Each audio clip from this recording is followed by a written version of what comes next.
আগে এই ভিডিওটা দেখেন।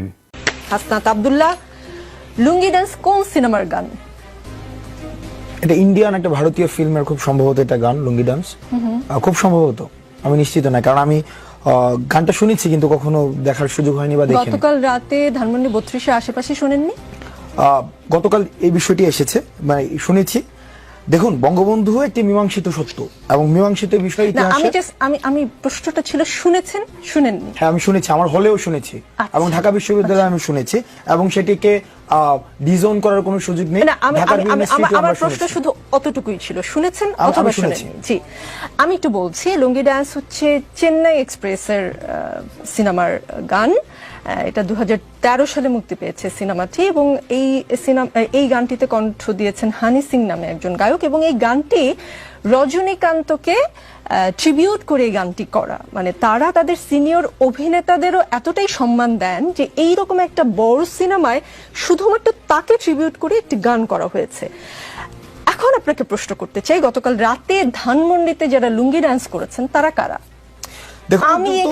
আমি এখানে তৃতীয় কোন পক্ষ এমন কেউ করেছে আমরা করিনি, ষড়যন্ত্রের গন্ধ, গত 15 বছর এগুলো আমি শুনেছি। হাসনাত আব্দুল্লাহ, বেশ শুনেছি। রাত 1টা-2টা থেকে এই গান শুরু হয়।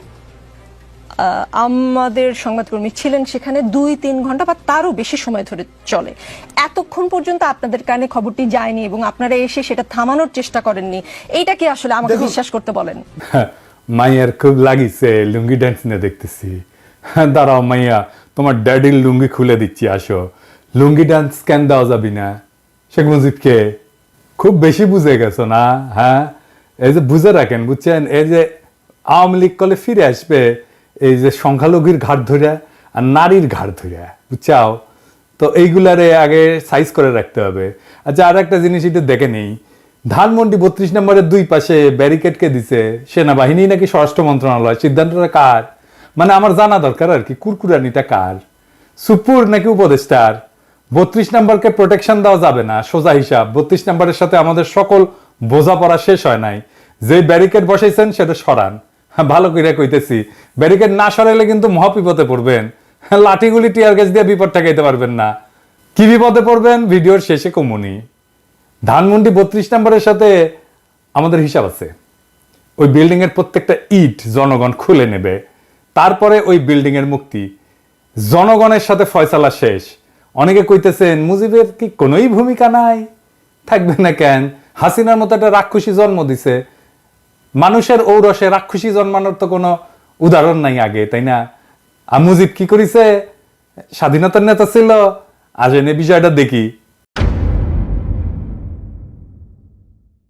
তো মুজিবের যদি স্বাধীনতার জন্য অবদান থাকে, তো জিন্নাহ সাহেবেরও আছে না? আছে তো। তিনি না থাকলে কি আমরা এই মানচিত্র পাইতাম বাংলাদেশের? এই মানচিত্রটা কার দেওয়া? এটা তো জিন্নাহ সাহেবের দেওয়া। তো জিন্নাহ সাহেবকে আমরা এখন সালাম ঠুকি নাকি? হ্যাঁ, কি মানবেন? আজ আর একটা উদাহরণ দিই ইতিহাস থেকে।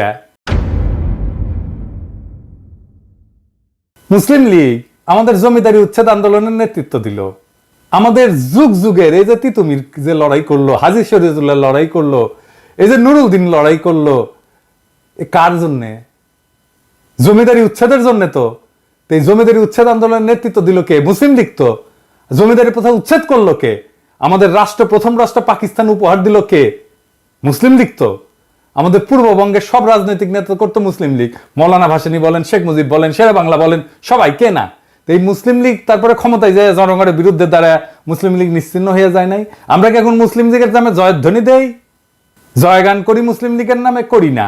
এত গৌরবজনক অর্জন থাকা সত্ত্বেও তো কেন করি না? তাইলে ওটার জবাব দেন আগে। আচ্ছা, আর একটা এক্সাম্পল দেই ইতিহাস থেকে। বাংলায় বর্গিরা আসতো, জানেন তো? ওই যে খোকা ঘুমালো পাড়া জুলালো, বর্গি এলো দেশে, বুলবুলিতে ধান খেয়েছে, খাজনা দেবো কিসে? 1741 সাল থেকে মারাঠারা বাংলায় আক্রমণ করে লুটতরাজ, ধর্ষণ, কি না কি, খুন খারাপি, এই সমস্ত চালাইতে থাকে। পরবর্তী দীর্ঘ 10 বছর ধরে মারাঠাদের এই আক্রমণ চলতে থাকে। এরাই হইতেছে সেই বর্গি যাদের কথা আমি বলছি আগের এপিসোডে। সে অংশটা দেখান এডিটর সাহেব, গঙ্গারামের কবিতা সহ। সবাই পালাই গেছে বর্গি আসার খবরে। তারপরে গঙ্গারাম লিখতেছে, এই মতে সব লোক পলাইয়া যাইতে আচম্বিতে বর্গি গেরিল আইসার সাথে। মাঠে গেরিয়া বর্গি দেয় তবে সারা, সোনা রূপা লুটে নেও আর সব সারা, কারু হাত কাটে কারু নাক কান, একই চোটে কারু বধে পড়ান, মোহিনী স্ত্রীলোক বান্ধি ধৈরা লইয়া যায়, আঙ্গুঠে দড়ি বান্ধি দেয় তার গলায়, একজনে ছাড়ে তারে আর একজন ধরে, রমণের ভারে তাই শব্দ ফারে, আকাশ বাতাস কান্দে কান্দিছে পাষাণ, রাখো কৃষ্ট কালী আল্লাহ ভগবান। কি বুঝলেন? শুধু সম্পদ লুইটা মাইরা কাইতেই যাইতো না, নারীদের কি নিদারুণ অসম্মান করত। এই ইতিহাস আপনাকে কেউ বলছে? বলেনি, বলবেও না। শুধু শুনবেন 2 লাখ মা বোনের ইজ্জতের বিনিময়ে স্বাধীনতা পাইছি, যেন এর আগে কোনো আমাদের ইতিহাস নাই। এই যে বর্গীদের অত্যাচার, এই যে বর্গীদের আক্রমণ, এই যে বর্গীদের নিপীড়ন, এটা বর্গীদেরকে কে পরাজিত করছিল জানেন? কে বাংলার অসহায় মানুষদের মুক্তি দিছিল বর্গীর অত্যাচার থেকে নিজ বিক্রমে? কে? কোন সেই বীর জানেন? জানেন না? না, নাম বললে অবাক হবেন। সে মুক্তিদাতার নাম আমরা জানি, কিন্তু তার এই অবদানের কথা আমরা কখনো বলি না, বলবো না। কেন বলবো না? কারণ সেই বীর যে বর্গীর আক্রমণ থেকে বাংলাকে বাঁচাইছিল, বর্গীদের পরাজিত করছিল, সমূলে নির্বংশ করছিল, তার নাম হচ্ছে মীর জাফর আলী খাঁ। হ্যাঁ, সেই মীর জাফর, যে পলাশির আম্র কাননে সমস্ত সৈন্য নিয়ে নিশ্চুপ পুতুলের মতো দাঁড়াইছিল, সেই মীর জাফর আলীবর্দী খানের তরুণ সেনাপতি হিসাবে বর্গীদের পরাস্ত আর সমূলে পরাজিত করে। এই জন্য আলীবর্দী খান এতই তারে পছন্দ করত যে তার সাথে আত্মীয়তার সম্পর্ক করে এবং উড়িষ্যার শাসনকর্তা নিয়োগ করে। শেখ মুজিবও আর এক মীর জাফর। স্বাধীনতার আন্দোলনের নেতা কিন্তু বর্বর স্বৈর শাসক আর হাসিনার ফ্যাসিস্ট শাসনের আইকন। তাই স্বাধীনতা যুদ্ধের ভূমিকা যা কোনোভাবে মীর জাফরের বর্গীদের বিরুদ্ধে বীরত্বের সাথে লড়াই করার সাথে তুলনীয় না, তাকে আমাদের স্মরণীয় বরণীয় ভাবার কোনো দায় নাই। মীর জাফরের বিশ্বাসঘাতকতা তার মুক্তিদাতার ভূমিকাকে যেভাবে নিশ্চিহ্ন করে দিচ্ছে, ঠিক একইভাবে স্বাধীনতা যুদ্ধে মুজিবের ভূমিকাকে আমরা কোনোভাবেই সেলিব্রেট করতে পারি না। তার স্বৈর শাসন এবং তার ফ্যাসিবাদের আইকন হওয়া তার মুক্তিযুদ্ধের স্বাধীনতার ভূমিকাকে নিশ্চিহ্ন করে দিচ্ছে। যদি মুজিবকে সেলিব্রেট করতে হয়, তাহলে বর্গীদের বিরুদ্ধে মীর জাফরের বিরুদ্ধকে আগে সেলিব্রেট করতে হবে। তাই 32 নম্বরের প্রত্যেকটা ইট আমরা খুলে নেব, ওই বাড়ির ডিনামাইট মাইরা ধুলা মিশাই দেব। ওইটা ফ্যাসিবাদের আইকন। ওই ব্যারিকেড রাখছে না, ওই ব্যারিকেডের উপরে মুদবেন লাইন ধরে স্যাট স্যাট করে, আর প্লাস্টিকের প্যাকেটে করে কাঁচা গু নিয়ে যায় ওর মধ্যে ছুঁড়ে মারবেন। মানুষের গু হোক, কুকুরের গু হোক, বিড়ালের গু হোক, যাই হোক, ভিতরে ছুঁড়ে মারবেন। যতদিন ওই ব্যারিকেড রাখবে ততদিন ছুড়বেন, ততদিন মুদবেন ওইটার উপরে। কোনোভাবে ওই বাড়িকে টিকতে দিবেন না। মনে রাখবেন, ওই বাড়িতে যদি সংস্কার কাজে কেউ হাত দেয়, সেই এই প্যাসিবাদের পুনরুত্থানের জন্য কাজ করতেছে। সেনা পাহারা জয় রাখছেন, সরায় ফেলেন। জনগণের অসমাপ্ত কাজ সমাপ্ত করতে দেন। 15ই আগস্ট গণতন্ত্র মুক্তি দিবস, বাংলাদেশের মানুষ উৎসব করবে, আমরা উৎসব করব। তুই বলার কে রে? হ্যাঁ, লুঙ্গি ড্যান্স না কি করছে? 100 বার করবো লুঙ্গি ড্যান্স। মুজিব বন্দনা বাংলাদেশে করা যাবে না। এই যে যারা কয় যে করলে ইতিহাসের বিরুদ্ধে হবে, ওদের বলবেন মীর জাফর আলী খাঁকে তাইলে আমাদের আগে সম্মান দিতে হবে। ওইটা ইতিহাস না? বর্গীর আক্রমণ ইতিহাস না? খালি পাকিস্তানের শোষণই ইতিহাস? পাকিস্তানের শোষণ তো বর্গীর আক্রমণের তুলনায় কিছুই ছিল না। মুজিবের আগে মীর জাফরের হিস্সা আছে বাংলার ইতিহাসে, তাহলে ওইটা নিশ্চিত করেন। তো মাইয়া সাবধান হইয়া যাও। এরপরে যদি বাড়াবাড়ি করো না, আজকে কিছু কইলাম না, আজকে খালি ওয়ার্নিং দিয়ে গেলাম, এরপরে যদি কিছু করো না, তোমরা গেল ধর্ম এমকে করে ধর্ম টের পাবা। এবার আসেন একজন শহীদের আলাপ করি। 20 জুলাই ঢাকার সাভার বাসস্ট্যান্ডে গুলিতে নিহত হয় ক্ষুদ্র ব্যবসায়ী কুরমান শেখ। কুরমান শেখ ছিল শারীরিক প্রতিবন্ধী। সে প্রতিবন্ধী ভাতাও পেত। কালুখালীর রতনদিয়া রেল লাইনের পাশে জরাজীর্ণ টিনের ঘর ছাড়া তার কোনো সম্পদ নাই। 1.5 দশক ধরে ঢাকার সাভার বাসস্ট্যান্ডে একটা ছোট্ট ঘরে দৈনিক ভাড়া ভিত্তিতে মুরগির ব্যবসা করতেন। সাভার মাছবাজারের পেছনে ভাড়া বাসায় স্ত্রী শিল্পী খাতুন, ছেলে রমজান শেখ এবং মেয়ে মিতু আক্তারকে নিয়ে বাস করতেন তিনি। দরিদ্র ছিলেন, কিন্তু সুখের সংসার ছিল।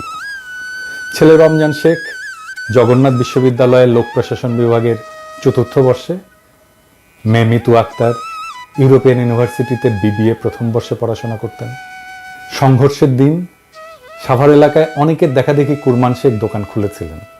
কুরমান শেখের ছেলে রমজান বলেন, দুপুরে সংঘর্ষ শুরু হলে আব্বু দোকান বন্ধ করে পেছনের মাছবাজার এলাকায় বরফ কলের ভেতর আশ্রয় নেন। এ সময় অনেকেই সেখানে আশ্রয় নেন। আমার এক চাচাও ছিলেন। পুলিশ হঠাৎ বাজারে ঢুকে বরফ কলের কাছে এসে গুলি করতে শুরু করে। নিহত কুরমান শেখের স্ত্রী শিল্পী খাতুন বলেন, সে প্রতিবন্ধী ভাতাও পেত, সোজা হয়ে দাঁড়াতে পারত না, ঠিকমতো হাঁটতেও পারত না। ছেলেকে বিসিএস ক্যাডার এবং মেয়েকে ব্যাংকার বানাবে বলে অনেক কষ্ট করত। সে কোনো দল করত না। আমার স্বামী হাত জোর করে পুলিশের কাছে বলেছিল, স্যার আমি অসুস্থ, ব্যবসা করে খাই, আমারে গুলি কইরেন না। এরপর গুলি করে হত্যা করে পুলিশ কুরমান শেখকে নির্বিকারভাবে। হাসিনার পুলিশ এভাবেই হয়ে উঠেছিল ট্রিগার হ্যাপি, ইনডেমনিটি পাওয়া উর্দি পরা খুনি, যাদের খুন, দুর্নীতি, নির্যাতন, নিপীড়ন করলে কোনো শাস্তি পাওয়ার কোনো ভয় ছিল না। এই বিপ্লবের প্রথম প্রহরেই সেই পুলিশ নিদারুণভাবে কাপুরুষের মতো পরাস্ত হয়েছে সারা দেশে। এদের পান্ডারা হয়েছে পলাতক। কিন্তু এই ইতিহাস আমরা লিখে যাব, বলে যাব যুগ যুগ ধরে, যেন মানুষ এই অমানুষগুলোকে চিনে রাখে, যেন মানুষ এই হাসিনার দুঃশাসনকে চিনে রাখে, যেন মানুষ হাসিনার এই রক্ত পিপাসাকে মনে রাখে। ইনকিলাব জিন্দাবাদ।